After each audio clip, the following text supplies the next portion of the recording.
Welcome to Life Sciences in Black and White with me, S.J. Sloan. Today we'll be discussing speciation, which is an evolutionary process where a species is formed. We'll start off with this original population. Then this original population becomes separated by a geographical barrier. But remember, in the exam you must write what that geographical barrier is if it's given. In this case we can see it's a landslide, so we write landslide. And then since now they are no longer the same population because they occupy different areas. That means we now have two populations, population A and population B.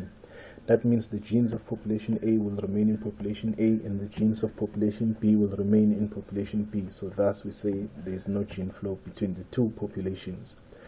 But because they occupy different areas, that means they now start to experience different conditions, which means the selection pressures that occur on population A will be different from those that occur in population B, and thus natural selection will be independent between the two populations because the selection pressure of population A has no direct effect on the selection pressure of population B, or is it dependent.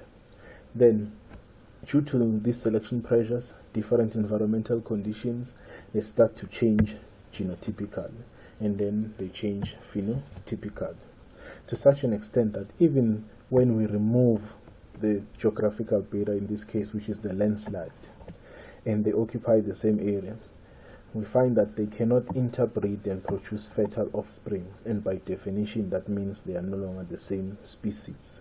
And the reason why they can no longer interbreed, it can be due to different reasons. They might be now breeding at different times of the year. They might have changed in terms of reproductive structures, so we call those isolation mechanisms. Then since they cannot interbreed and produce fertile offspring, they are now different species, and then now we form species X and species Y.